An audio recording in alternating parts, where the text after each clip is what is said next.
வணக்கம். முக்கிய செய்திகள்.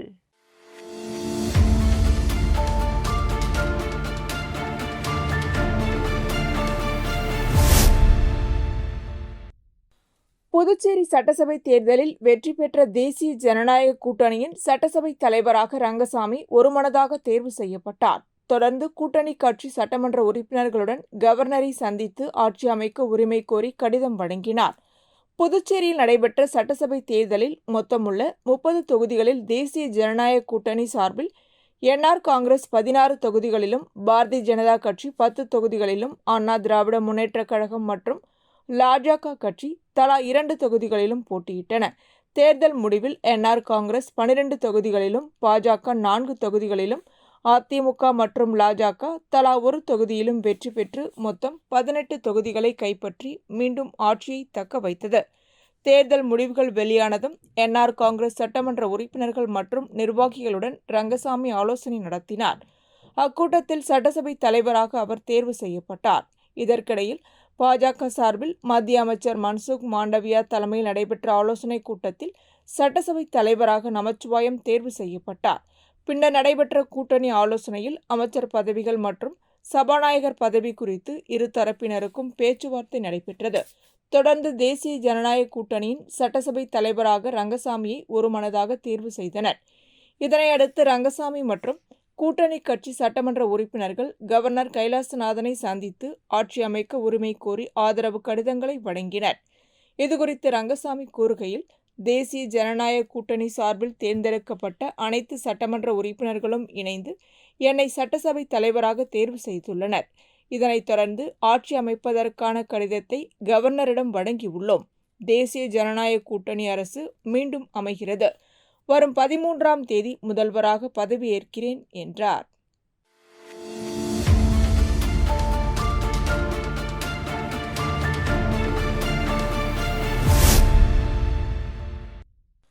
புதுச்சேரியில் தமிழக பாடத்திட்டத்தை பின்பற்றி செயல்பட்டு வரும் தனியார் பள்ளிகளுக்கான 12ஆம் வகுப்பு பொதுத் தேர்வு முடிவுகள் வெளியிடப்பட்டன.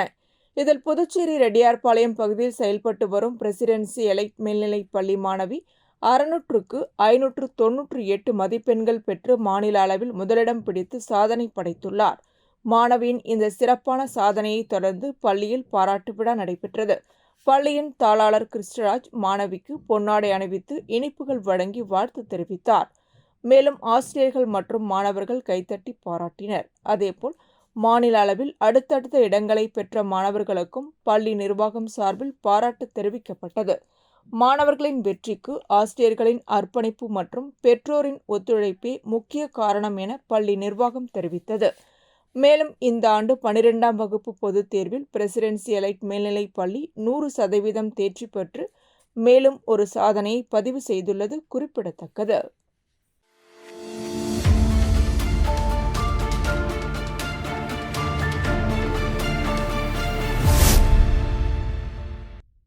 புதுச்சேரி கம்பன் கழகம் சார்பில் நடத்தப்படும் 59ஆம் ஆண்டு கம்பன் விழா புசி வீதியில் உள்ள கம்பன் கலையரங்கு வளாகத்தில் தொடங்கியது. விழாவில் உச்சநீதிமன்ற முன்னாள் நீதியரசரும் தேசிய மனித உரிமைகள் ஆணைய தலைவருமான ராமசுப்பிரமணியன் மற்றும் துணைநிலை ஆளுநர் கைலாஷ்நாதன் ஆகியோர் தொடக்க உரையாற்றினர். தொடர்ந்து விழா மலரை துணைநிலை ஆளுநர் வெளியிட நீதியரசர் ராமசுப்பிரமணியன் பெற்றுக்கொண்டார். மேலும் புதுவை மாநில சிறந்த தமிழ் புலவர்களுக்கான பரிசுகள் வழங்கப்பட்டதுடன் பல்வேறு நூல்களும் வெளியிடப்பட்டன.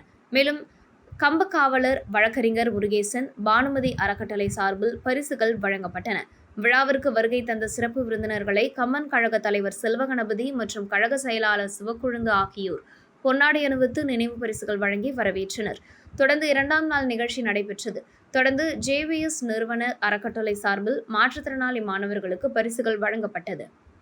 சரவணன் கலந்து கொண்டு மாற்றுத்திறனாளி மாணவர்களுக்கு பரிசுகளை வழங்கினார். தொடர்ந்து வழக்காடு மன்றம் நடைபெற்றது. பேராசிரியர் சச்சிதானந்தம் சாரதா அறக்கட்டளை சார்பில் நடைபெற்ற இந்த வழக்காடு மன்றத்தில் அறக்கட்டளை நிறுவன சச்சிதானந்தம் முன்னிலை வகித்தார். கம்பவாதிரி இலங்கை ஜெயராஜ் நடுவராக இருந்தார்.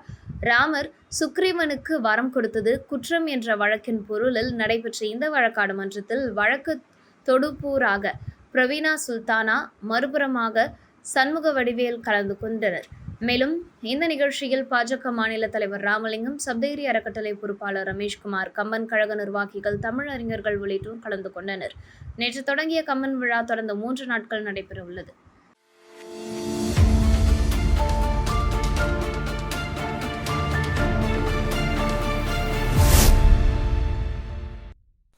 உப்பனாறு வாய்க்கால் மேல் சாலை அமைக்கும் பணிகள் தற்போது நடைபெற்று வருகின்றன.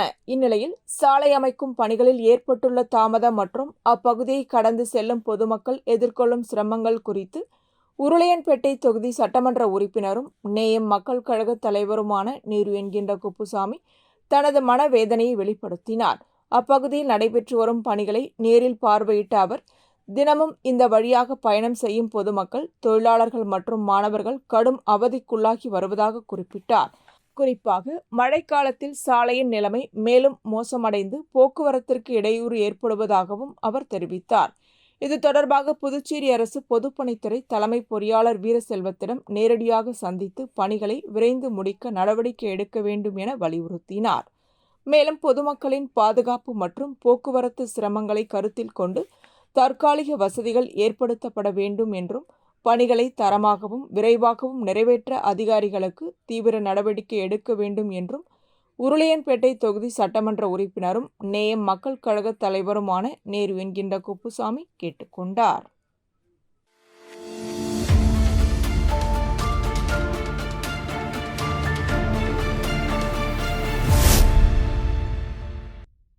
புதுவையில் ஏப்ரல் மாதம் முழுவதும் கடும் கோடை வெப்பம் நிலவிய நிலையில் அதே வெப்பநிலை மே மாதத்திலும் தொடர்ந்தது. சில நாட்களில் வெப்பநிலை 100 டிகிரியை தாண்டி பதிவானதால் மக்கள் கடும் அவதியடைந்தனர். கடந்த 4ஆம் தேதி அக்னி நட்சத்திரம் தொடங்கிய நிலையில் மேலும் வெப்பம் அதிகரிக்கும் என்ற அச்சம் பொதுமக்களிடையே நிலவியது.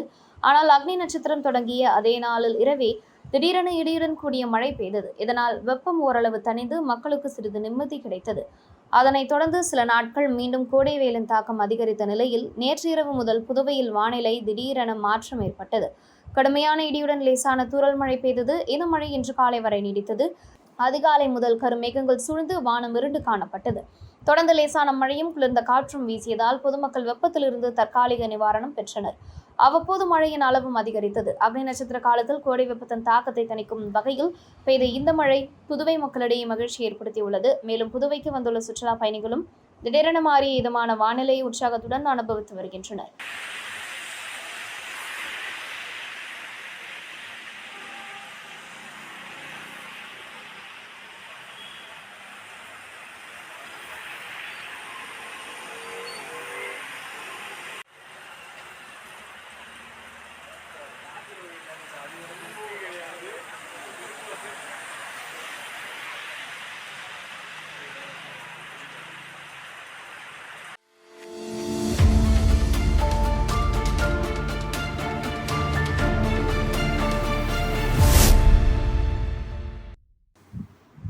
+2 பொதுத் தேர்வு முடிவுகள் வெளியான நிலையில் உருளையன்பேட்டை மங்கலட்சுமி நகரில் செயல்பட்டு வரும் ஆல்பா மெட்ரிக் மேல்நிலைப்பள்ளி 26வது ஆண்டாக 100% தேர்ச்சி பெற்று சாதனை படைத்துள்ளது.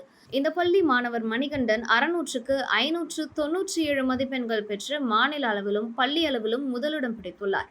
மாணவி கோமல் ஃபரிக் 596 மதிப்பெண்கள் பெற்று 2ஆம் இடமும், கௌசல்யா 595 மதிப்பெண்கள் பெற்று 3ஆம் இடமும் பெற்றுள்ளனர். சாதனை படைத்த மாணவ மாணவிகளுக்கு தனத்தியாகு சால்வை அணிவித்து வாழ்த்து தெரிவித்தார். இதுகுறித்து அவர் கூறுகையில், எங்கள் பள்ளி மாநில அளவில் முதல் 3 இடங்களை பிடித்து சாதனை படைத்துள்ளது.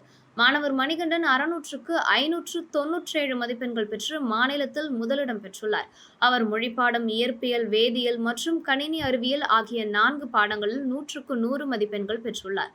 அவருக்கு ரூபாய் 50,000 ரொக்கப்பரிசும் உயர் படிப்புக்கான கல்வி உதவித்தொகையும் வழங்கப்படும் என்றார். மேலும் எங்கள் பள்ளியில் தேர்வு எழுதிய மாணவர்களில் 14 பேர் 570 மதிப்பெண்களுக்கு மேல் பெற்றுள்ளனர். இயற்பியல் பாடத்தில் 12 பேரும், வேதியியலில் 3 பேரும், கணிதத்தில் 2 பேரும், கணக்கு பதிவியலில் 1வரும், பிரெஞ்சில் 16 பேரும், வணிகத்தில் 3 பேரும், கணினி பயன்பாட்டியலில் 4 பேரும், பொருளியலில் 1வரும் என மொத்தம் 42 பேர் 100க்கு 100 மதிப்பெண்கள் பெற்றுள்ளனர் என்று தெரிவித்தார்.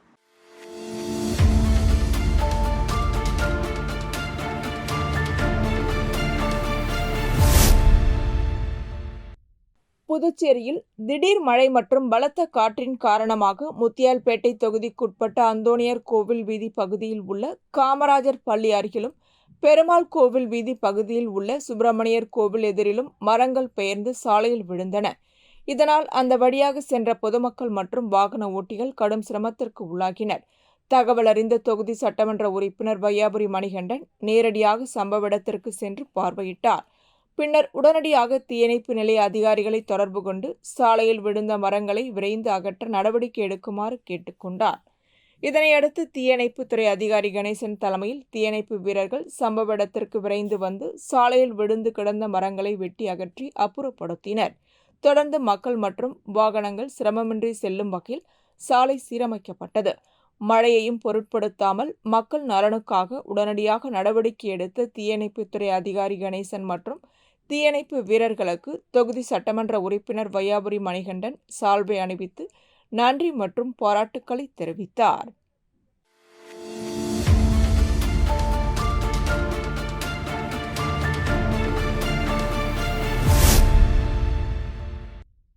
நடந்து முடிந்த 2026 தமிழக சட்டமன்ற தேர்தலில் புதியதாக கட்சி துவங்கி போட்டியிட்ட நடிகர் விஜய் தலைமையிலான தமிழக வெற்றிக் கழகம் 108 இடங்களில் வெற்றி பெற்று தமிழக அரசியலில் முக்கிய சக்தியாக உருவெடுத்துள்ளது. இந்த வெற்றி தமிழக அரசியல் வட்டாரங்களில் பெரும் அதிர்வலைகளை ஏற்படுத்தியதுடன் ஆண்ட கட்சிகளையும் பின்னுக்கு தள்ளி உள்ளதாக அரசியல் விமர்சகர்கள் கருத்து தெரிவித்து வருகின்றனர். இருப்பினும் தனித்து ஆட்சி அமைக்க தேவையான சட்டமன்ற உறுப்பினர்கள் பெரும்பான்மை இல்லாத காரணத்தால் ஆட்சி அமைப்பதில் கடந்த 2 நாட்களாக இழுபறி நிலை நீடித்து வந்தது. எந்த கட்சிகள் ஆதரவு வழங்கும் என்ற எதிர்பார்ப்பு நிலவிய நிலையில் அரசியல் சூழல் பரபரப்பாக காணப்பட்டது. இந்நிலையில் கம்யூனிஸ்ட் கட்சிகள் தமிழக வெற்றிக் கழகத்திற்கு நிபந்தனையற்ற ஆதரவு தெரிவித்ததாக செய்தி தொலைக்காட்சியில் ஒளிபரப்பானது. இந்த தகவல் வெளியானதும் பல்வேறு இடங்களில் டிவிக்கு ஆதரவாளர்கள் மகிழ்ச்சி கொண்டாடினர். குறிப்பாக அந்த செய்தியை தொலைக்காட்சியில் பார்த்த சிறுவர்கள் சிலர் உற்சாகத்தில் கைகளை உயர்த்தி டிவிகே என்று முழக்கமிட்டனர். குழந்தைகளின் இந்த உற்சாக தருணத்தை கண்ட பெற்றோர்கள் அதை வீடியோவாக பதிவு செய்து சமூக வலைதளங்களில் பகிர்ந்தனர். தற்போது அந்த வீடியோ சமூக வலைதளங்களில் வேகமாக பரவி வருவதுடன் சிறுவர்களிடமும் அரசியல் ஆர்வம் அதிகரித்து வருகிறது என பலரும் கருத்து தெரிவித்து வருகின்றனர்.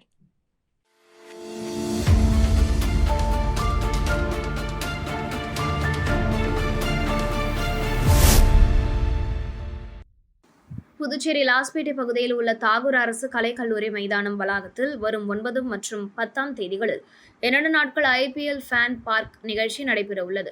இதுகுறித்து IPL நிர்வாகிகள் செய்தியாளர்களை சந்தித்தனர். அப்போது அவர்கள் கூறுகையில், ரசிகர்கள் ஸ்டேடியத்தில் போட்டியை நேரில் பார்ப்பது போன்ற அனுபவத்தை பெறும் வகையில் பெரிய திரையில் IPL போட்டிகள் நேரலையாக ஒளிபரப்ப ஏற்பாடு செய்யப்பட்டுள்ளதாக தெரிவித்தனர். மேலும் ரசிகர்களுக்காக தனி gaming activities, face painting, selfie and tech booth, kids zone உள்ளிட்ட பல்வேறு பொழுதுபோக்கு அம்சங்களும் ஏற்பாடு செய்யப்பட்டுள்ளதாக கூறினர். ரசிகர்களை உற்சாகப்படுத்த லக்கி டிரா நடத்தப்பட்டு தேர்வு செய்யப்படும் ரசிகர்களுக்கு IPL ஜெர்சிகள் பரிசாக வழங்கப்படும் என தெரிவித்தனர். நிகழ்ச்சியில் ரசிகர்கள் பாதுகாப்பிற்காக ambulance, fire and rescue team மற்றும் பிரைவேட் செக்யூரிட்டி கார்ட்ஸ் ஆகியோரும் பணியில் ஈடுபடுத்தப்பட்ட உள்ளதாக நிர்வாகிகள் தெரிவித்தனர். குடும்பத்துடன் வந்து IPL ஃபேன் பார்க் நிகழ்ச்சியை சிறப்பிக்க அனைவருக்கும் அழைப்பு விடுக்கப்பட்டுள்ளது.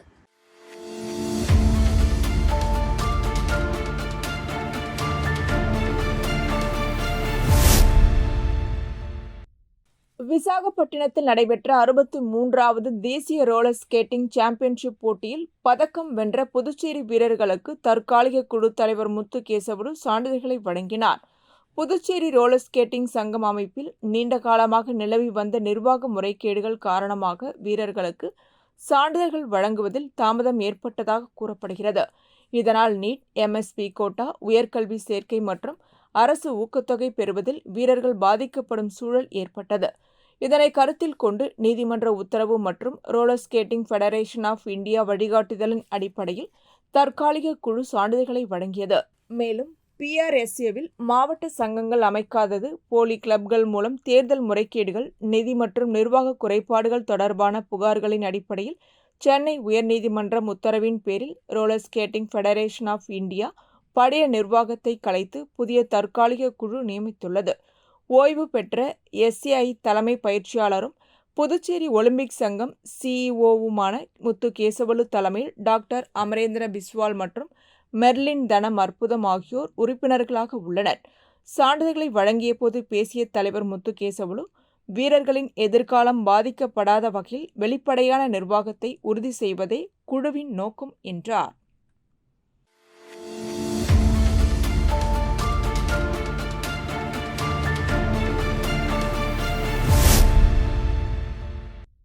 புதுச்சேரி முருங்கப்பாக்கம் பகுதியில் அமைந்துள்ள ஸ்ரீ திரௌபதி அம்மன் ஆலய பிரம்மோற்சவ விழா நடைபெற்றது. இதில் 4ஆம் நாள் உபயதாரர்களாக சான்றோர் குல மரபினர், கிராமணியார் மற்றும் நாடார் சமூகத்தை சேர்ந்தவர்கள் உபயம் செய்தனர். முன்னதாக ஸ்ரீ திரௌபதி அம்மன், முத்தாளராயர் மற்றும் ஆலய வளாகத்தில் உள்ள பரிவார மூர்த்திகளுக்கு சிறப்பு அபிஷேகங்கள் நடைபெற்றன. அதனைத் தொடர்ந்து சுவாமி வீதி உலா மற்றும் வான வேடிக்கை நிகழ்ச்சிகள் நடைபெற்றன. நிகழ்ச்சியில் உருளையன்பேட்டை தொகுதி சட்டமன்ற உறுப்பினரும் நேயம் மக்கள் கழக தலைவருமான நேரு என்கின்ற குப்புசாமி கலந்து கொண்டு சுவாமி தரிசனம் செய்து வீதி உலாவில் பங்கேற்றார். திருவிழாவிற்கான ஏற்பாடுகளை சான்றோர் குல மரபினர், கிராமணியர், நாடார் சமூகத்தினர், 4ஆம் நாள் உபயதாரர்கள் மற்றும் பொதுமக்கள் இணைந்து செய்திருந்தனர்.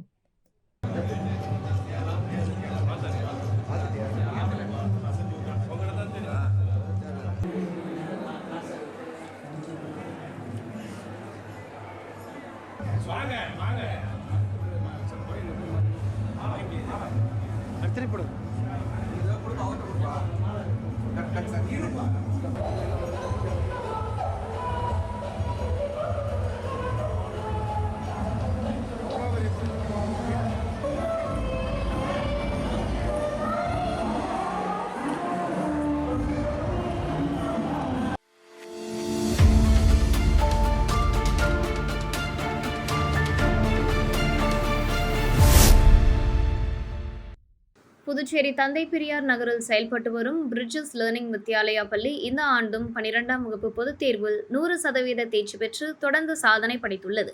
இதுகுறித்து பள்ளி தாளாளர் புவனா வாசுதேவன் கூறுகையில், பல ஆண்டுகளாக பள்ளியுடன் பயணித்து வந்த மாணவர்கள் உயரிய வெற்றி அடைந்துள்ளனர் என்றார்.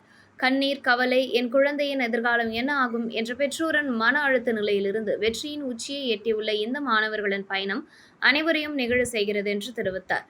பள்ளியின் பெற்றோர்கள் கூறுகையில், இந்த குழந்தைகள் மதிப்பெண்களில் மட்டுமல்லாமல் மனிதநேயம், ஒற்றுமை, பரிவு, தலைமைத்திறன் மற்றும் தன்னம்பிக்கை ஆகியவற்றிலும் சிறந்து விளங்குகின்றனர். மாணவர்கள் ஒருவரை ஒருவர் சகோதரர் சகோதரிகளாக நேசித்து வளர்வது எங்களை பெருமைப்பட வைக்கிறது. சவால்கள் நிறைந்த கேள்விக்குறி நிலையிலிருந்து வெற்றிகரமான வாழ்க்கை பயணத்திற்கு சென்றுள்ள ஒவ்வொரு குழந்தையும் தனித்துவமான சாதனையாளர்கள் என்றனர். மாணவர்கள், பெற்றோர்கள், ஆசிரியர்கள் மற்றும் பள்ளி நிர்வாகம் இணைந்து கொண்டாடிய இந்த வெற்றி விழா உற்சாகமும் உணர்ச்சியும் கலந்த நினைவுபூர்வமாக தருணமாக அமைந்தது.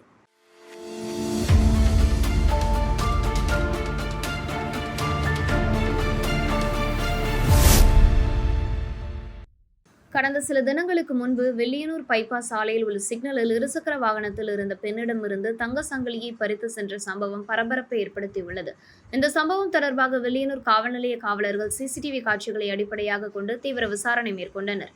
மேற்கு காவல் கண்காணிப்பாளர் சுப்பிரமணியன் உத்தரவின் பேரில் பயிற்சி IPS அதிகாரி கதிரவன் மேற்பார்வையில் வெள்ளியனூர் காவல் நிலைய ஆய்வாளர் கலைசெல்வன் மற்றும் உதவி ஆய்வாளர் திருமுருகன் தலைமையிலான காவல்துறையினர் குற்றவாளிகளை தேடி வந்தனர். இந்த நிலையில் கடந்த 2 நாட்களுக்கு முன்பு வெள்ளியனூர் புதுச்சேரி புதிய பைபாஸ் சாலை அருகே வாகன சோதனையில் ஈடுபட்டிருந்த குற்றப்பிரிவு காவலர்கள் ரங்கராஜ், ராஜரத்னம், பிரபு, சதீஷ் மற்றும் அய்யனாரப்பன் ஆகியோர் சந்தேகத்திற்கிடமாக வந்த இருசக்கர வாகனத்தில் இருந்த நபர்களை சிசிடிவி காட்சியின் அடிப்படையில் அடையாளம் கண்டனர். காவல்துறையினர் பிடிக்க முயன்றபோது இருவரும் இருசக்கர வாகனத்தை விட்டுவிட்டு தப்பிவிட முயன்றனர். ஆனால் காவல்துறையினர் விடத்தை பிடித்து அவர்கள் பயன்படுத்திய இருசக்கர வாகனத்தையும் பறிமுதல் செய்து வெள்ளியனூர் காவல் நிலையத்திற்கு அழைத்து சென்றனர். தீவிர விசாரணையில் கைது செய்யப்பட்டவர்களில் ஒருவர் தமிழகத்தின் ஆலங்குப்பம் கிராமத்தை சேர்ந்த அபினேஷ் என்பதும் தெரியவந்தது. இவர் மீது தமிழகத்தில் 30க்கும் மேற்பட்ட பல்வேறு வழக்குகள் நிலுவையில் உள்ளதாக காவல்துறையினர் தெரிவித்தனர். மேலும் அவரது கூட்டாளியான திருபுவனை பகுதியை சேர்ந்த பாலாஜி மீது போக்சோ வழக்குகள் உட்பட பல்வேறு வழக்குகள் புதுச்சேரி காவல் நிலையங்களில் நிலுவையில் இருப்பதும் விசாரணையில் தெரியவந்தது. இருவரும் முன்பு சிறையில் இருந்தபோது ஏற்பட்ட நட்பின் அடிப்படையில் இணைந்து பல்வேறு குற்ற சம்பவங்களில் ஈடுபட்டு வந்ததாகவும், குறிப்பாக வழிப்பறி சம்பவங்களில் திட்டமிட்டு செயல்பட்டதாகவும் காவல்துறையினர் தெரிவித்தனர். மேலும் தம்பதியிடமிருந்து பறித்து சென்ற தங்க சங்கிலியை அடகு கடையில் வைத்து பணம் பெற்று அந்த பணத்தில் அபினேஷ் தனது தாய்க்கு தங்க நகை வாங்கியதும் எளிதில் சொகுசு வாழ்க்கை வாழும் நோக்கில் வழிப்பறியில் ஈடுபட்டதாகவும் விசாரணையில் வாக்குமூலம் அளித்துள்ளனர். அதேபோல் அவர்கள் பயன்படுத்திய இருசக்கர வாகனமும் செங்கல்பட்டு மாவட்டத்தில் திருடப்பட்டதாக விசாரணையில் அம்பலமானது. இதையடுத்து கைது செய்யப்பட்ட இருவர் மீதும் வழக்கு பதிவு செய்து நீதிபதி முன்னிலையில் ஆஜர்படுத்திய காவல்துறையினர் அவர்களை காலாப்பட்டு மத்திய சிறையில் அடைத்தனர்.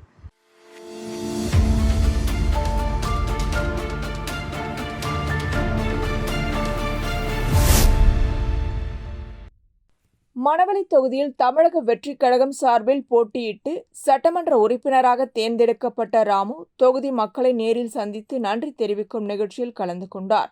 இதனை முன்னிட்டு தமிழக வெற்றிக் கழகத்தினர் மற்றும் தனது ஆதரவாளர்களுடன் பூரணாங்குப்பத்தில் அமைந்துள்ள அங்காள பரமேஸ்வரி அம்மன் ஆலயத்தில் சிறப்பு அபிஷேக ஆராதனைகள் செய்து சுவாமி தரிசனம் செய்தார். அதனைத் தொடர்ந்து ஊரின் முக்கிய பிரமுகர்களுக்கு பொன்னாடை போர்த்தி இனிப்புகள் வழங்கி நன்றி தெரிவித்தார். பின்னர் வீடு வீடாக சென்று பொதுமக்களை சந்தித்து தன்னை சட்டமன்ற உறுப்பினராக தேர்வு செய்ததற்காக வணங்கி நன்றி தெரிவித்ததுடன் இனிப்புகளையும் வழங்கினார். இந்நிகழ்ச்சியின் போது பெண்கள் ஆரத்தி எடுத்து அவரை வரவேற்று வாழ்த்தினர். மேலும் நிகழ்ச்சியில் அப்பகுதி முக்கிய பிரமுகர்கள், தமிழக வெற்றிக் கழக நிர்வாகிகள், ஆதரவாளர்கள் மற்றும் பொதுமக்கள் திரளாக கலந்து கொண்டனர்.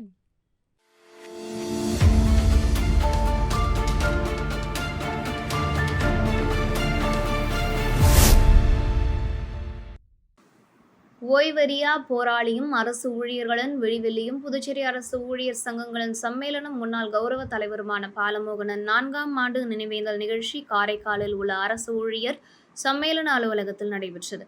நிகழ்ச்சிக்கு சம்மேளன தலைவர் சுப்பிரமணியன் தலைமை வகித்தார். பொது செயலாளர் ஷேக் அலாவுதீன் மற்றும் பொருளாளர் மயில்வாகனன் ஆகியோர் பாலமோகனன் அவர்களின் சேவைகள் மற்றும் நினைவுகளை பகிர்ந்து கொண்டனர். நிகழ்ச்சியில் சம்மேளன துணைத் தலைவர்கள் ஐயப்பன், ஜான் பிரிட்டு, உலகநாதன், தமிழ்வாணன், சந்தனசாமி, இணை பொதுச் செயலாளர் ஜோதிபாசு, துணை பொருளாளர் திவ்யநாதன், அலுவலக செயலாளர் புகழேந்தி மற்றும் செயலாளர்கள் ஜீவானந்தம், அமலி, சோஃபியா, ரஞ்சித், ஞானவேல், பாலசுப்ரமணியன் உள்ளிட்டோர் கலந்து கொண்டனர். மேலும் தோழமை சங்க நிர்வாகிகள் அபிராமி, கார்த்திகேசன், ஜான், லூயிஸ் உள்ளிட்டோர் கலந்து கொண்டு பாலமோகனன் படத்திற்கு மாலை அணிவித்து மலர்தூவி மரியாதை செலுத்தினர்.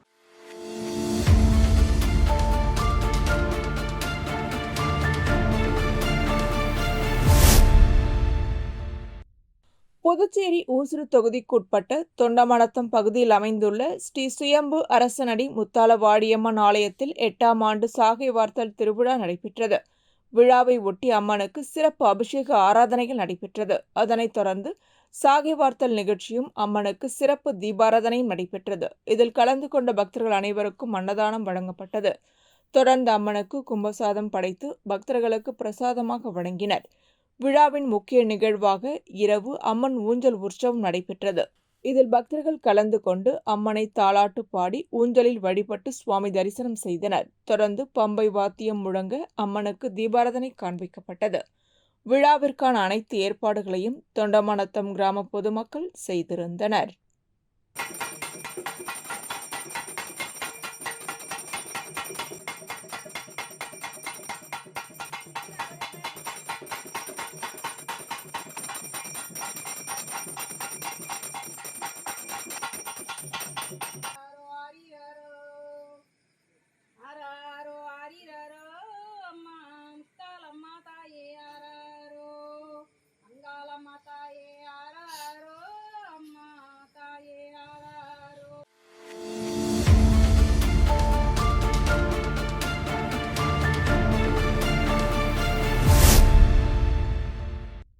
காரைக்கால் திருநள்ளாறு தொகுதிக்குட்பட்ட வளத்தாமங்கலம் கிராமத்தில் இந்துக்கள் அதிகம் வசிக்கும் பகுதியில் உள்ள இந்து வழிபாட்டு தலங்களுக்கு அருகில் மாவட்ட ஆட்சியர் மற்றும் காரைக்கால் நகர குழுமத்தின் அனுமதி பெறாமல் மாற்று மதத்தின் வழிபாட்டு தலம் அமைக்கப்பட்டுள்ளதாக குற்றச்சாட்டு எழுந்துள்ளது.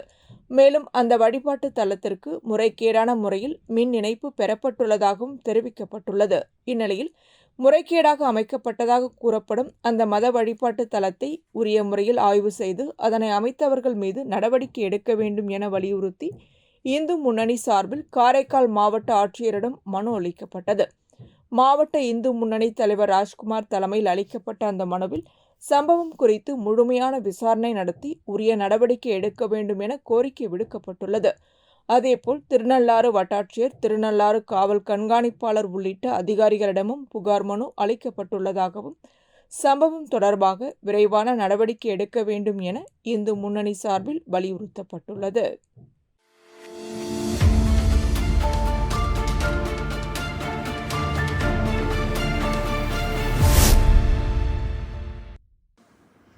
அரியாங்குப்பம் சுப்ராயப்பிள்ளை வீதியில் எழுந்தருளி இருக்கும் ஸ்ரீ கங்கையம்மன் ஆலயத்தின் 20ஆம் ஆண்டு வசந்த உற்சவ விழா நடைபெற்றது.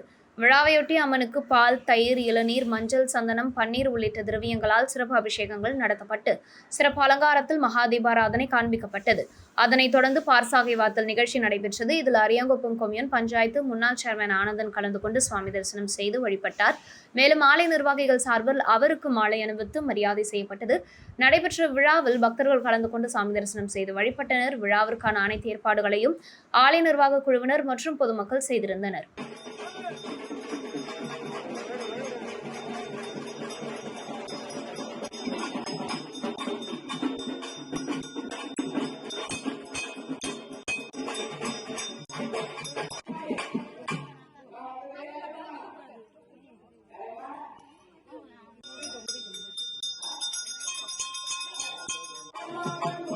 இத்துடன் செய்திகள் நிறைவடைகின்றன. வணக்கம்.